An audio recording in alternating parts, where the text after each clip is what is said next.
Right, welcome back to Biashara Tuesday. This is the part of the show where we get into the lounge and also got to hear a few things here and there from the people who are out there on the ground, especially the youth. I'm always trying to ensure the people who are here are not hawajaniacha sana miaka. Si unajua ndo niweze kuelewa pia, because I'm one of those people which these conversations affect. Here on set with me are two very interesting gentlemen. One is president, the other one is chairman. So hii ni masaa ya kuita watu kiongozi, kwa sababu unajua Januari imefika kona. So if you see me saying kiongozi, chairman, president, sana natafuta unga pia. So allow me to do that. But here is the chairperson, the national chairman of KUTV, and also accompanied by Kimani Wachira, president, Tvet's Students Association. The chairperson, national chairman KUTV, being Faris Jain, sitting just right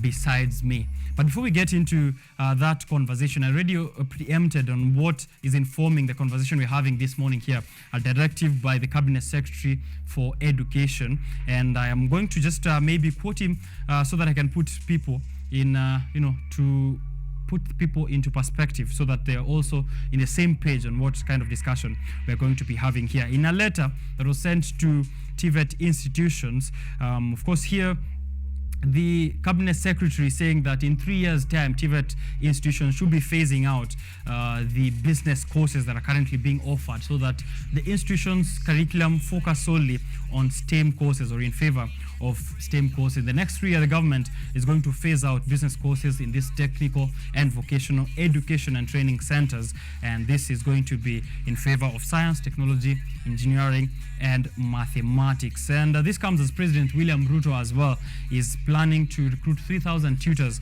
by March to provide this quality education that is needed in these Tvet institutions. In a letter, I'm going to just, of course, quote him real quick so that we can get into the reactions by this gentleman, and also what kind of direction we are expecting the nation to take. More than 2,340 institutions are accredited under the Tvet Authority. Here, the CS says that as you are aware, the government of Kenya has put in a lot of emphasis and resources towards the support of STEM courses in all Tvet institutions. And in view of this, it is of paramount importance to ensure that the country derives value for money from the huge resources that have been invested in Tvet courses, in Tvet for support of STEM courses, and ensure that there is no drop in the overall enrollment in these institutions. The purpose of this letter was to make a report on the subject matter and the implementation of the phasing out of business courses and the activities in the increase in enrollment of STEM areas and STEM courses. They have until Friday to submit what they had until Friday, I think that was 2 weeks ago, to submit what they thought will be the direction that they are headed to. So if you're a Tvet student who's enrolled in a business course, we'd also love to hear wewe unafeel aje saa hizi, what are kind of reactions to this recent directive. But let's just get into it right away. Bwana chairperson, habari yako? Mzuri sana Richard. How's it going? It's going well. Asante sana for inviting us here to expound more on the issues that are facing students, especially from Mount Kenya, because that is where I represent. Yeah. All right. And you didn't come alone as well. Accompanied by president. Is it? Did you decide to differentiate president and chairperson by kuweka kofia ama? That just happened. This is a. Yeah, that's a brand. Also, a really nice pin there. Has a crown on top for president. Yeah. Thank you. How is it going for you? It's fine. Yeah. We are grateful. We are thankful for hosting us today this morning. Tumekuja hapa tujadili mawili matatu kuhusu shule zetu za Tvets. Maarufu kwa Kiswahili Tvets zaitwaje? Tusaidie vile. Tvet, mimi si wa Kiswahili sana. Tvet, labda Ujong Mariam kama uko nyumbani Tvet tuna shule za anuai. Anuai. Naam. Leo nina learn sana kweli. Anuai. Shule za anuai Tvet. Sawa, wewe ni president. Sawa, president kwa Kiswahili tunasemaje? Rais. Rais wa anuai. Shule za anuai. Kweli kabisa. Na ufundi. Unaendeleaje pale? Niko salama. Tumekuja ninaendelea vyema. Tumetoka nyumbani vyema. Tumetumwa salamu na wazazi na wanafunzi tuje tusalimie na tusalimie wasikilizaji na wanaotutazama. Right. Are you a Tvet student yourself? Yes, I'm a student. I'm a bona fide student at Meru National Polytechnic, where I'm pursuing diploma in civil engineering in my last year. All right. And Bwana Chairman, yes, sir. Are you also in school? I'm in school. Yeah. I'm taking a Bachelor of Engineering, Mechanical Engineering, Niko pale Technical University of Kenya. All right. So today's a set of engineers. Be surprised that I'm also an engineer, still not accredited by the engineering board, but traffic hapo. So today we're having a conversation with engineers, but we are focusing on business courses. This directive by the cabinet secretary on phasing out of business courses. This is a business show, and of course we are really concerned on how this is going to affect the job market. Of course, business is the backbone of every society and of every economy. What were your reactions on this kind of phasing out? Is it a good thing? Is it something we should be concerned about? Should we embrace it and focus on STEM? What were your initial reactions, and what is your thought process hizi? Unafikiriaje kuhusu hii directive? Tuanza na wewe chairperson. Asante sana. Let me first of all start with introducing MKUSA, because we are just saying it in issues. That is Mount Kenya University Colleges and University Students Association, and I'm the sitting national chairman.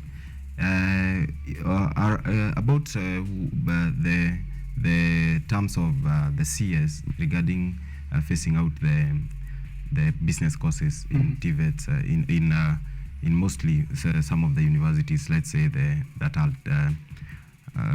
are probably teaching and lecturing about the easy courses, the mikono.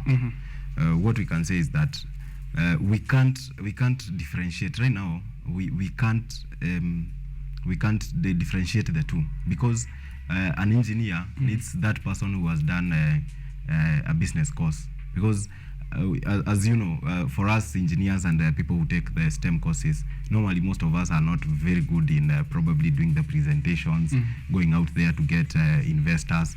We really need the people who are doing the business courses. So we can't say that let us now differentiate the two, and each of them goes apart. Yeah. Okay. So that we don't have engineers who do not know how to do business. Exactly. Because you start an engineering firm, you have an engineer there who might not be very up to task, or maybe that's not their area of expertise to maybe push out business, manage the employees or something like that. But we also need to have business courses. What were your initial reactions, na saizi unafikiriaje, President? Naam, asante. When I saw that memo, I in fact didn't see it. People started calling and asking, what is not happening? What is our state? What is our future? Parents also wanted to inquire because it was not that clear. I read the memo, and my reaction was, this is another roadside declaration by the minister. He started by making the first declaration about finances, about funding institutions. He later withdrew. He made another roadside declaration about help, which we are sure he's going to do withdraw. So I said, this is another roadside declaration. Unfortunately, he has not withdrawn that, and it is not anchoring well with students, that is our comrades. It is also not anchoring well with our parents, those who have sponsored these students, and also the students themselves. A lot of investment has been done, as they have said, but it has been done on the institutions, not only on STEM courses. We have libraries that are full of books. We have teachers who have lecturers who have been employed by the Public Service Commission.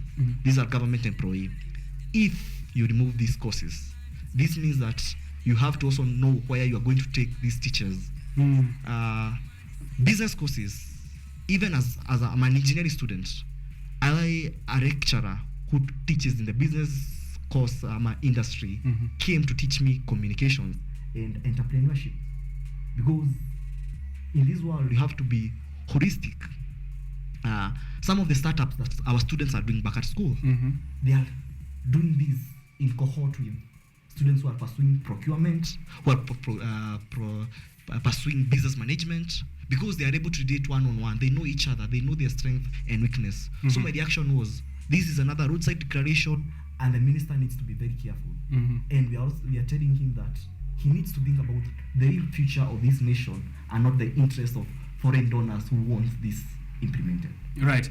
But of course, that very important part you mentioned, there are foreign donors, and it's an interesting bit that I saw here that the Ministry of Education already struck a deal just weeks after the government struck a deal before this declaration with Germany, and this allocated 20 billion Kenyan shillings to Kenya's agriculture, Tvet, youth, climate, and energy sectors. So could we say that maybe a bit of influence from external factors, such as some of these deals, which are leading the cabinet secretary to do what you've just called their roadside declarations, of interest that are not really focused on what exactly is happening in these TVET institutions? But maybe bouncing back to you, Bwana Chairman. Yes, sir. Here we already saw that the minister is asking, or the cabinet secretary is asking, that the schools provide their plan on how exactly they're going to phase out these business courses. How do you think this is going to impact the job market? Kama tunatuma watu nje,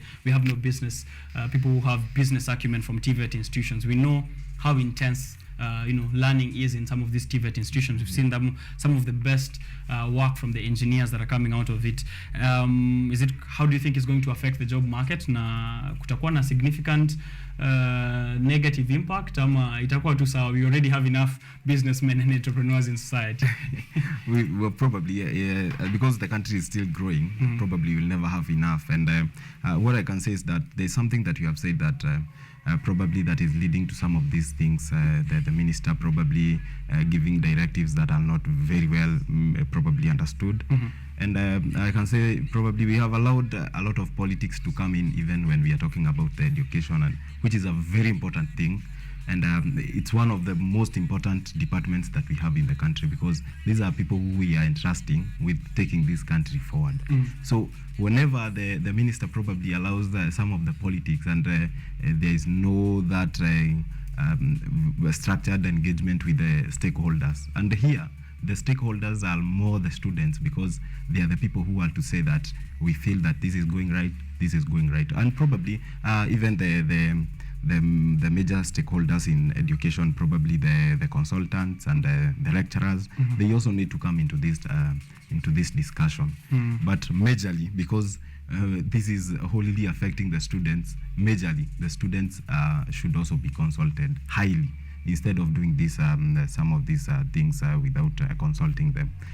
I think the repercussions of this, it's just like you have said, that we are going to have engineers who can't actually do business plans, which is to be honest, vile hivi Kenya inaendelea, lazima ujue pia kufanya biashara. I'm an engineer myself, and whenever probably you feel that you are inadequate, ndio unatafuta somebody who knows how this can be done. So it's very, very important, and let us find a way, because I know it's also very important. We need engineers, because ukiangalia kama sahi hizi barabara zenye tunajenga, we see Chinese people doing it. And we have enough engineers. If you ask Kemani, probably he knows like 20 people who are tarmacking, 20 engineers who are tarmacking. Yet barabara ya hapo kwa ukijengwa, you see the people who are coming to do that, they are foreigners, they are Chinese. Right. So it's not like we have inadequate engineers, so that we need to have more people involved in STEM. We have many people who are tarmacking and have no jobs. Exactly. This is why I'm saying it's very important. Whatever they want to do, let it, hata kama ni ya course yenye itakuja, ikue a bridge, whereby probably you have not met standards, probably they feel some of our engineers are half-baked. Let us have a course that will bridge that, so that we don't create more problems as we go forward, because there's no need of releasing students, 10,000 students every year out there, and they don't have jobs. Right.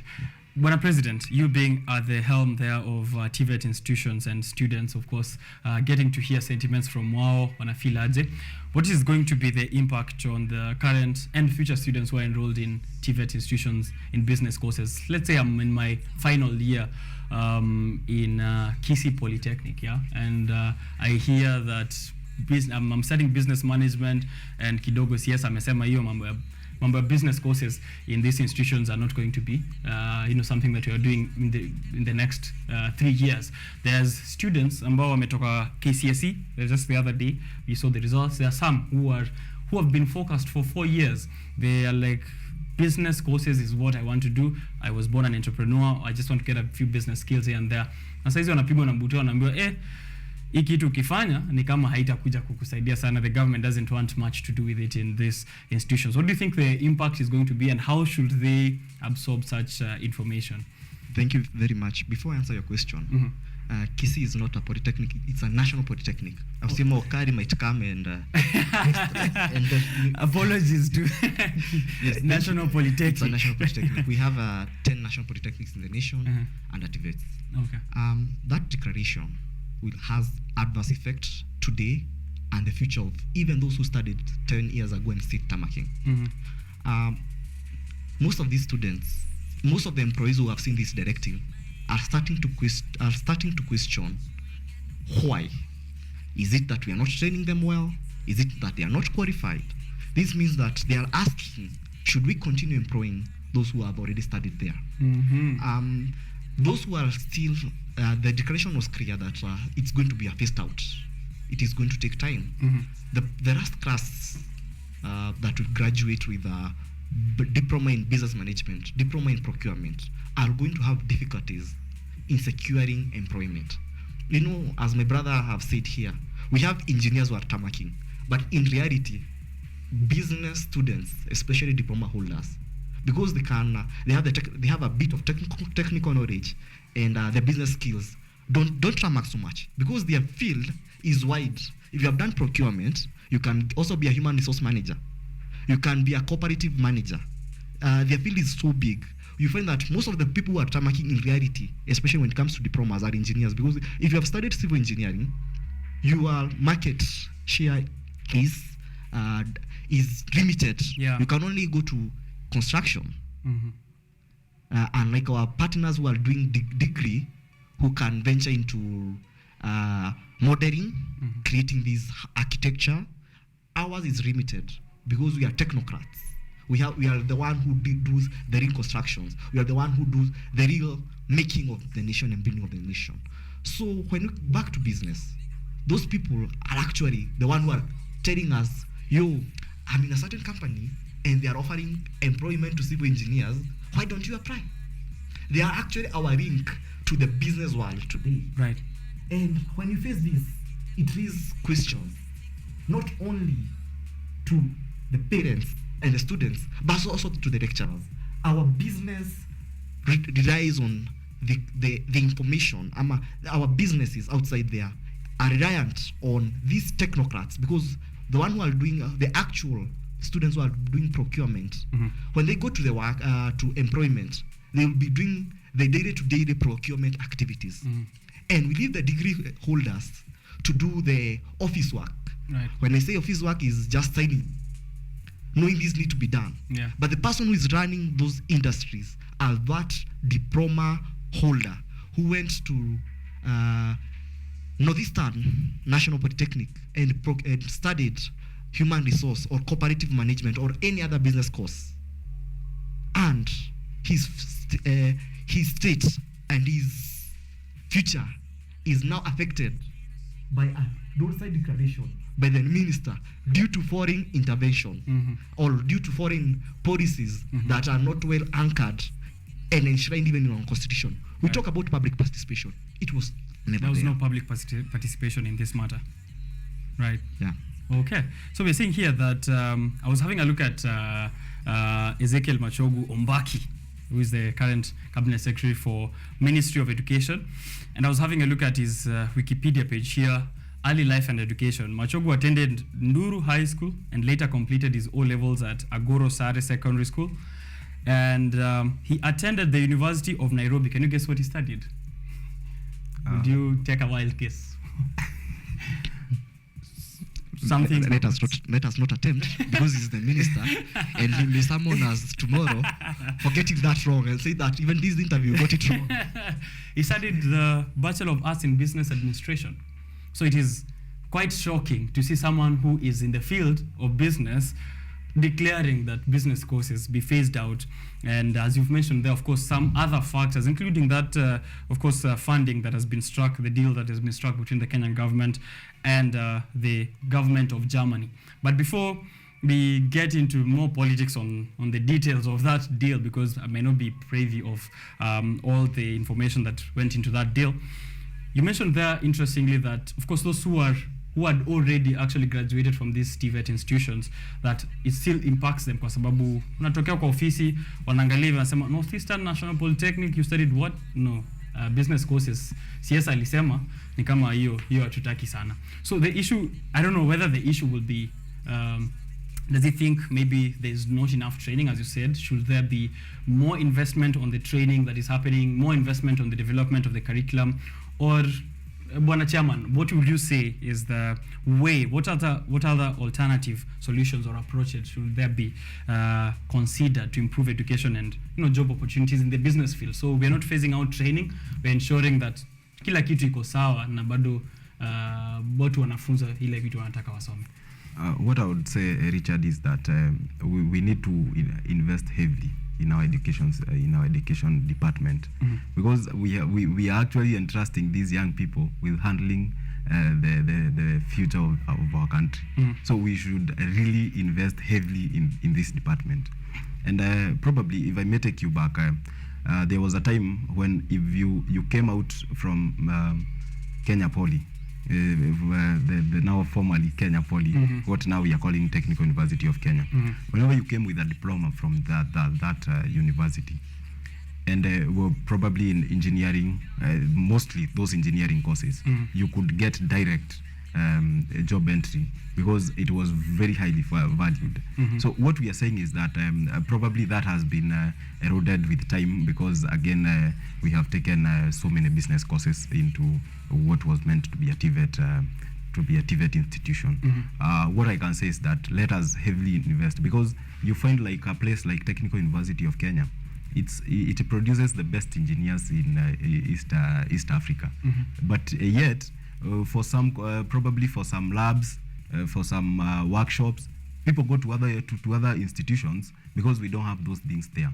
So what probably we can say is that let us invest heavily, and also as the president Tvet here has said, let us make sure that we sit down, and I wouldn't want to say that Ashira is very abrasive. He is the person who drove the gari ya polisi kule Meru. Alleged. So he is alleged. So ile kitu naweza sema ni eti because we are leaders, let us sit down and see the best way that we can do this. Because I agree that probably we have eroded what was meant to be the impact of Tvet's institutions. But yet again, these Tvet and these business courses, we also need them like as engineers. Because I'm telling you, Richard, you're going to be a production engineer. You're doing all the work for the company. You're burning yourself on the production floor.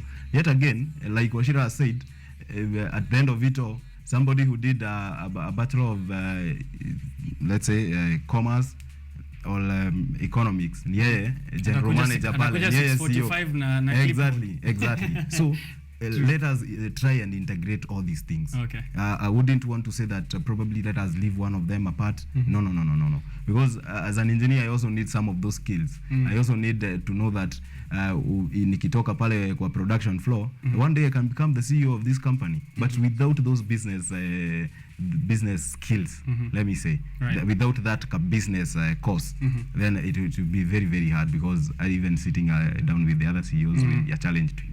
That's a very good, actually, maybe proposition to these heads of Tvets who have already been given a declaration I think they cannot refuse to phase out the business courses. Maybe in their plan, the one that they're going to present to the cabinet secretary, find a way not to maybe push out the business courses, but maybe integrate them within the already existing STEM courses. How are you and the Mount Kenya University and College Students Association going to address concerns or any challenges that may arise from this kind of directive? Do you have any plans to write to the minister or take to the roads or go to Kamukunji as Raila? As you have heard, Richard, Yeah. you know, as leaders of tomorrow, we must always seek, first of all, to sit down with people and try to find solutions, because this is why the people who trusted us with these positions that we hold today, that is what they expect from us. They don't expect us to come back to them complaining that atusikizwi huku na kule. So what we have done as Mkusa, and this is always what we have always done, whenever we feel there is a problem, even politically, even in the country, and we feel that the president might probably have been misled somewhere, what we do, our first step of action is that we try to write to the president. We try to reach to him, because we want to make sure that we voice our grievances. It's not just complaining. Unajua zamani tulikuwa tu tunatokea kwa barabara, you see us on the road and you don't actually even know why we are complaining. Yeah, so we true. want to first of all approach it from that level, because I have always said that whether in the streets or in jail, cooperation will always bring you more benefits than coercion. than coercion. So will, it's yeah. very, very important. First of all, let us seek to have a dialogue. If the dialogue fails, you know what comrades do. Yeah. Comrades' power is second to God's power. So, and we know that it cannot fail. Yeah, but Just let like us God's power doesn't. Exactly. So let us first of all always try to address issues and have a sit down with people.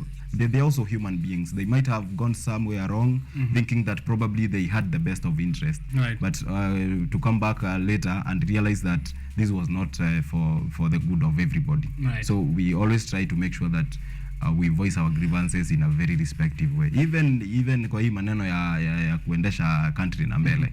You know, Wachira is today the president of Tvet. Tvet. Probably tomorrow he'll be the MP for Hari, where he comes from. So it's always very important, and he can't always go back to his people complaining that niligonga hii mlango sikufunguliwa. Yeah, the people expect that they have given you power. Now go and utilize that power and bring them what that they can live from that power. Yeah. Great. President Wachira, Yes. umesikia hapo that the people expect you to have solutions. So we are not here on this show to complain, right? We are just going to address what is happening and what kind of solutions can be offered. He very rightfully mentioned there that we need to invest heavily on some of these courses to ensure kwamba we're not just phasing them out. We are either wamesema wako na 20 billion that they've signed between Kenya and Germany. I think that money should be used to strengthen these business courses in the TVET institutions. Maybe your approach, what do you think, in what areas or what kind of resources or what kind of investment do you think should be made kwa hizi TVET saizi, as you've been seeing the students' complaints and the kind of issues they are facing? What kind of investment and resources should be availed to ensure that even if it's phased out or not, even if there's still business courses, they are still well prepared for the job market? Thank you very much. For, the future of the nation lies solely on the hands of the youth. Scrapping of Tvet business courses does not mean they'll not be taught in elsewhere. They'll be taught in universities. They'll be taught in private Tvet institutions. What the roadside declaration, as I'm referring it to, did is take the Kenyan parent and youth who is already exploited economically to more suffering if he wants to pursue a business course, because he'll have to look for that in a private institution, and we all know how much fee goes into that. We as an association are saying that in this conflict there can be a very amicable solution. Instead of specializing, having all the Tvet institutions specialize in STEM or put so much effort on STEM, why don't we have regional centers focusing on STEM education? Currently, each national polytechnic is a center of excellence in a certain field. In Meru, we are the center of excellence in civil engineering in south of Limpopo and south of north of Sahara. That means that if you want the best plumber in Africa, you'll have to go to look for a graduate from Meru National Polytechnic. And maybe to put it clear, we don't have a degree in plumbing elsewhere. Even in Kenya and in the world, we don't have a degree in that.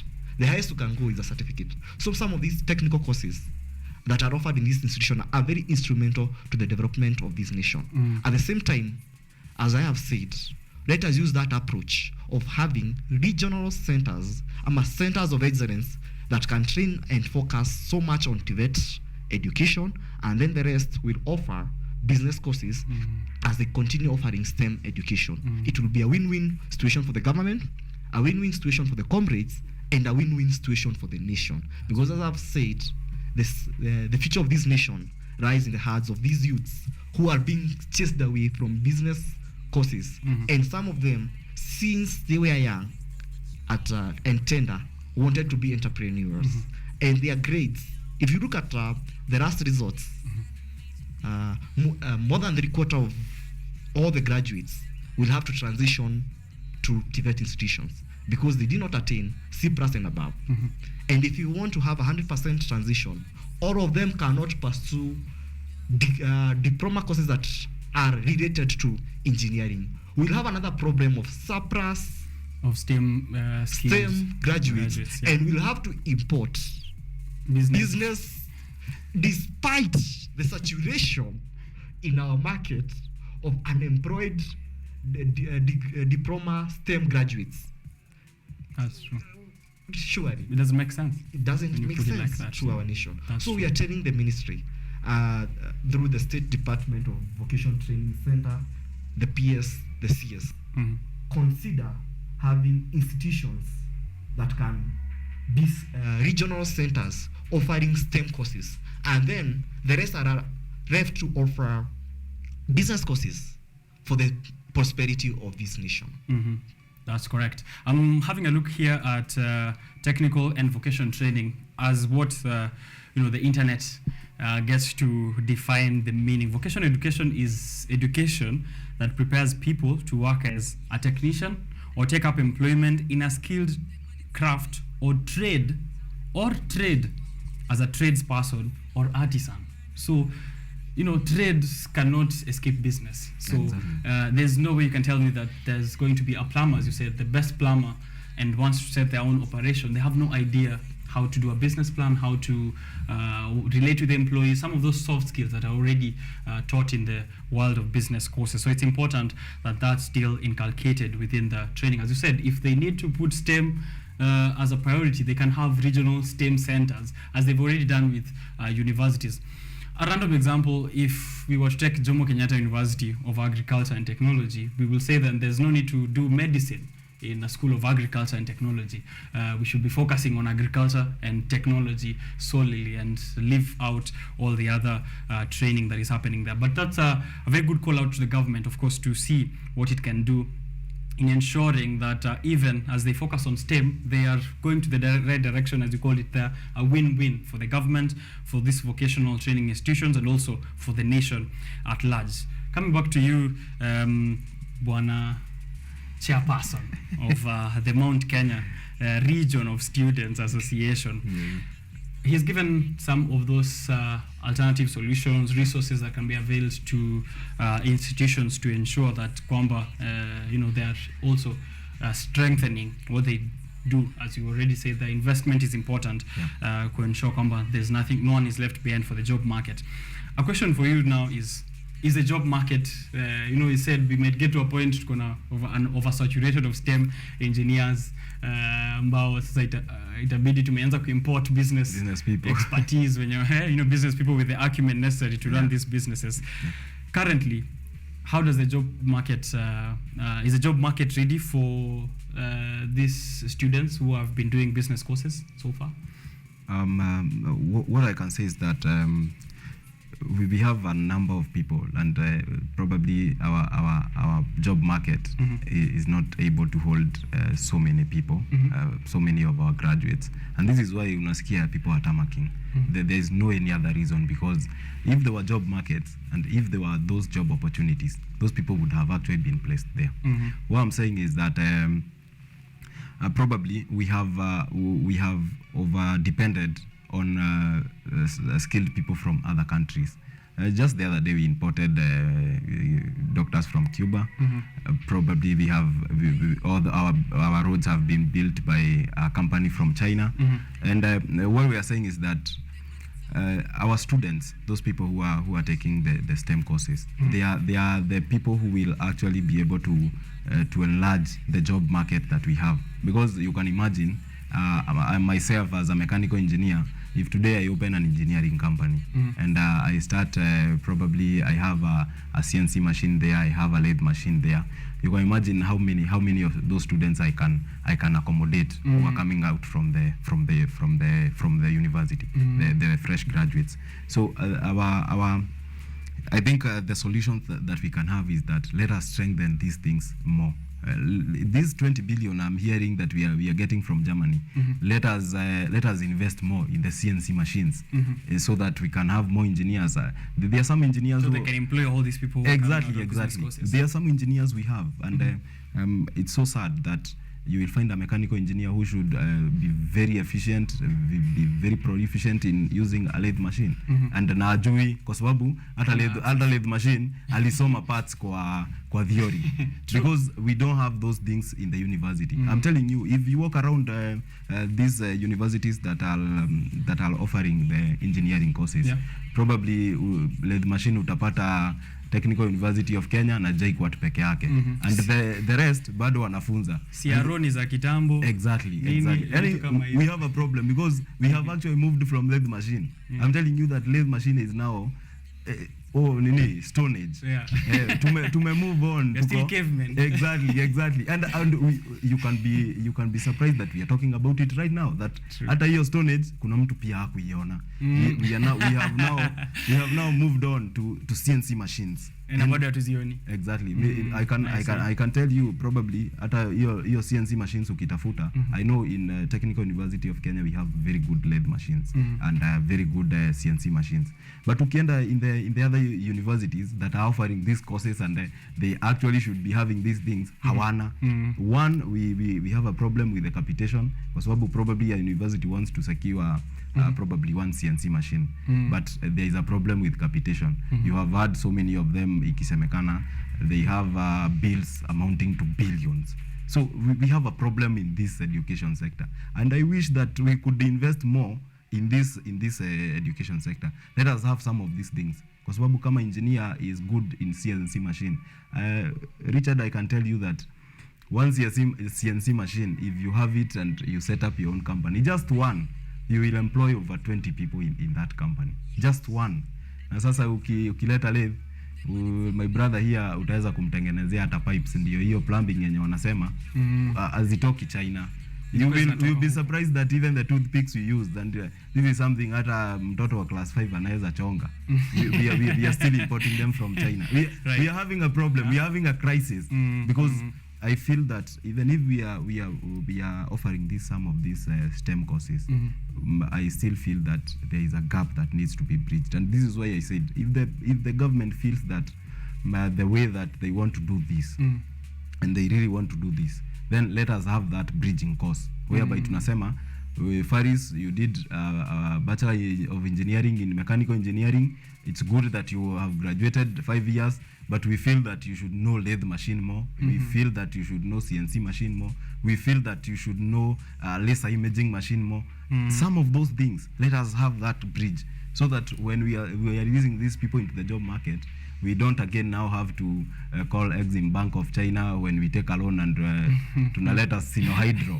That's true. To build our roads. When we have civil engineers tamaking all over. Wengine hata wamepotea sasa wameenda kufanya business courses. And you will find that most of the engineers who are going actually even to do masters, they don't want to do any masters related to it. They want to do MBAs. Exactly, right? Exactly. Because those are where the chances are. And Kimani said it very well, that let us have that bridge because again we need these people who are taking Tvet, and Tvet it's a big thing. It's a big thing, and I think it's the future of this country. But then again, we can't have a future without people who can pia ongea on behalf of that future. Yeah, exactly. That's true, because I think first of all, I'm loving the kind of solutions you guys are offering. That I Thank you hope so that the much. government is taking, or whoever is watching from the government is taking that into consideration. And as you write to the president, he can be able to see that these considerations are implemented.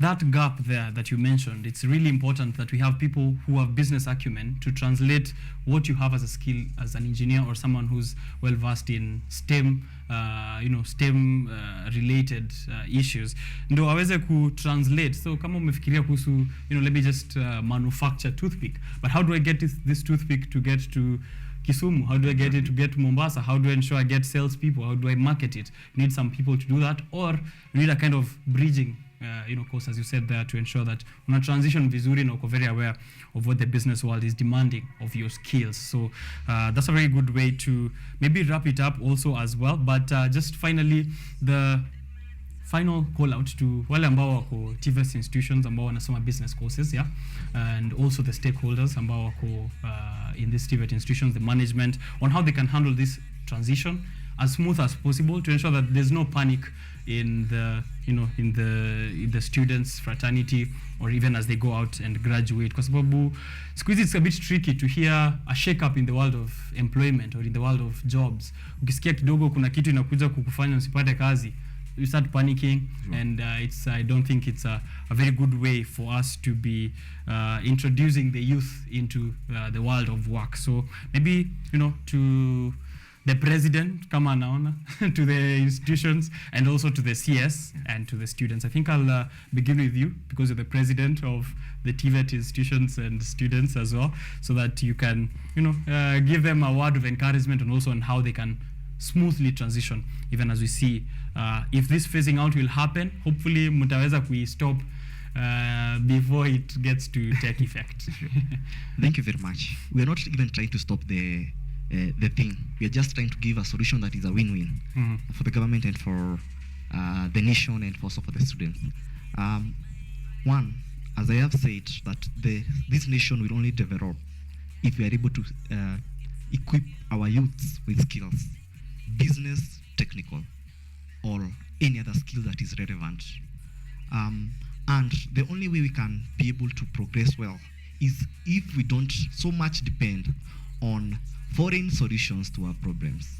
As I have said, we may not understand why, and the government has a responsibility to explain why, so that we can also explain that to our students and make them understand. Because if we don't understand, that is the reason why we are here, giving alternative solution, writing memos to the ministry, offering this solution instead of having a sit down.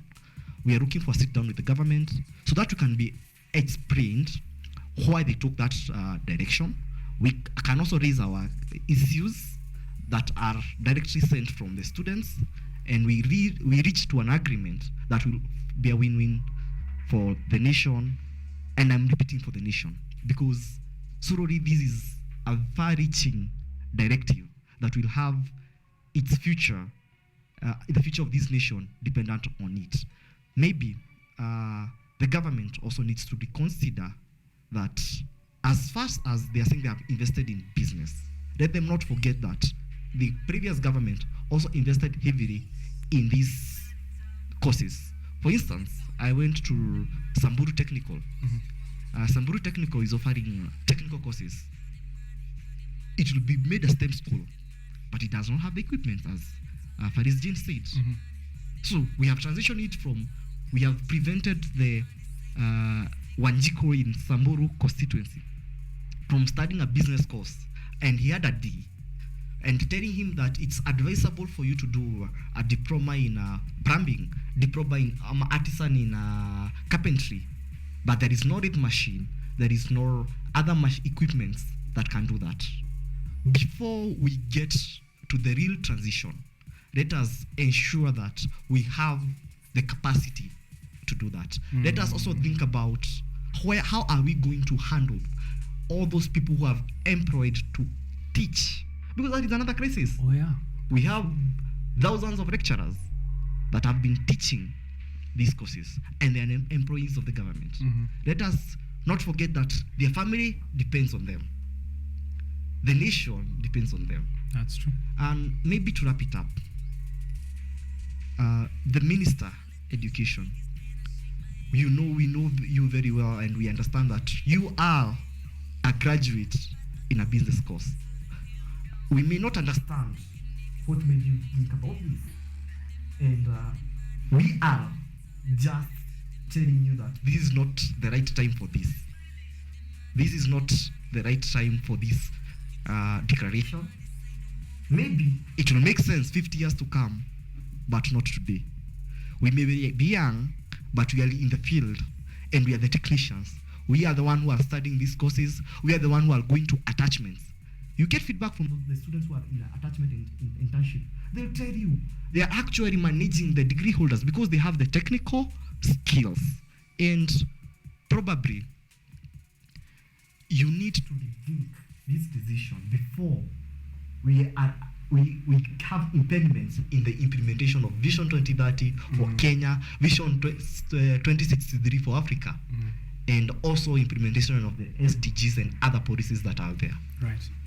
That's correct. Thank you very much, Bwana President, for that remark and call out, of course, to all the necessary stakeholders. Faris Jane, Bwana Chairperson. Yes. Ongea na watu wako wa Mount Kenya and also to the government, if you may. I will start. I will want to pick it from where the question you asked, the thing you told Washira to do. You told him to encourage people. Oh, answer and encourage. I want it. I want to take it from there. Okay. I want to say that to our members out there and to other students out there, I know this time feels like you are left, you are all alone in the wilderness. You feel that everything is in a limbo, but we are here. This is why you gave us these positions so that we can use them to speak on your behalf and to air your grievances in a better way. I would want to say that, Richard, it's good that they know that as sisi kama MKUSA, we have already initiated tumetuma barua ya kwanza, because we were also asking the CS maneno ya National Skills and Funding Board, National Skill Funding Council, whereby they want to integrate HELB and Tvet in one thing. So we have already sent the first letter. We are seeking to sit down with the CS so that we can have more engagement. And I just want to encourage them that when I was first admitted at the Technical University of Kenya to do a Bachelor of Engineering, Mechanical Engineering, I was very shocked. The government that told me to go and do that course, later came back and told me that the course I'm doing, it's not accredited. So you can imagine you're in first year and you're being told that this course that you have started so hard probably to come and pursue here, it's not recognized by the government. And it's the same government that admitted you exactly. To do that course. So I just want to encourage somebody, and we were so lost that time. I was still young in first year, and wakati tulifika that year, we tried what we could do, and I with together with some leaders, we tried to seek a sit down with the CS back then. We tried to have a sit down with the president, and some of us we even have tried to have a sit down with the university and the vice chancellor, and some of us, myself included, we were suspended because of agitating for accreditation. But we were suspended for 2 years. But right now, as I speak to you, I'll graduate from Technical University of Kenya, knowing that very well that the course that the government called me there to pursue is accredited. So that is a story of hope. Oh, that's amazing. That's amazing. I wish I could maybe have an audience to clap for you, but I'm sure they're clapping at home. I know. So that is a story of hope. So what we are telling you is that me, Washira, and the rest of the leaders, we are here for you. I know you feel like you are lost, but ile power mulitupatia, we are going to make sure that tumeitumia vizuri. We got your back, and tutapigana mpaka we make sure that everybody feels welcome and feels that they are comfortable in their own country, because we can't have a generation whereby before even they go out there in the job market, before we send them out there to drive the agenda of the country, before we send them out there to shape the future of this country, they are already paralyzed with fear. so we can't have such people. Na sasa unajua naongea kwa kipole, somebody might think that when it comes to comrades power that ati nitaongea hivyo. Wasione Simba amenyeshewa. Exactly. Those who know me know that I like first of all having a sit down and exploring other diplomacy. Discussion. Exactly. But if that fails, majama, tutafanya ile kitu tulifanya Technical University of Kenya. And I know that each one of you will feel welcome in this country, will feel that they belong in this country. Okay. So nyinyi mstense, sisi tuko na nyinyi bana. Asante sana. Of course, that is their sentiment and call out to their respective institutions and also organizations. So here niko na mtu anaitwa Maite Jones, anasema business courses is very important for self-employment and entrepreneurship. Thank you very much for tuning in, Maite, and also giving us that sentiment. Tuambie mahali una watch from, we'd also love that. Nesta Moonstix anasema nambona guest anajam. I think that's to you. Cool down Washira. Yeah, tulia. Tunaelewa. I'm very cool. Ametulia. So thank you for tuning in, and Ajajam is just trying, as in his role as president, is passionate about the issues of the students in Tvet institutions. Curriculum should focus on vocational training. That's Maite Jones as well. And also here, good morning, Chairman Faris Jane Kimani wa Washira. Amekutag na majina yako yote ya serikali na ya Facebook.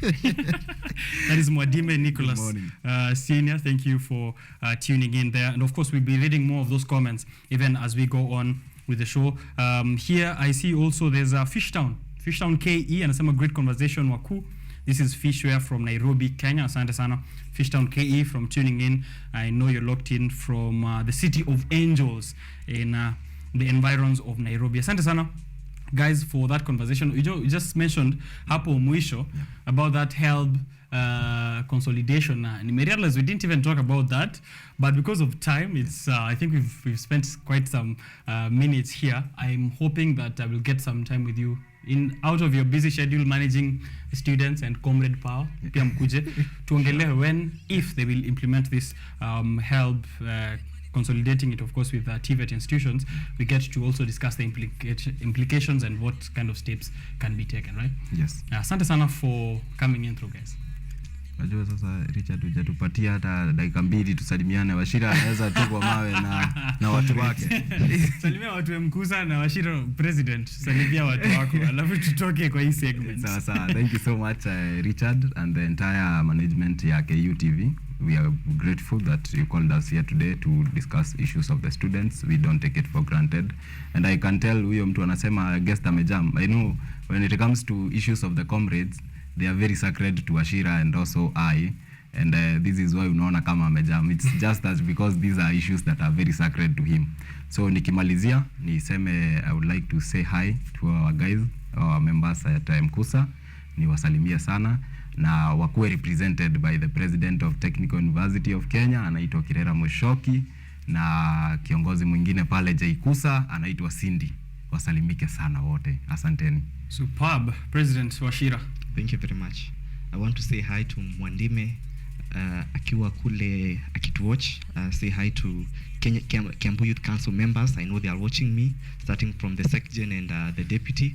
I also want to say hi to all the students that are pursuing various diploma courses in various Tvet institutions in the nation, and also special thanks to all the Tvet presidents.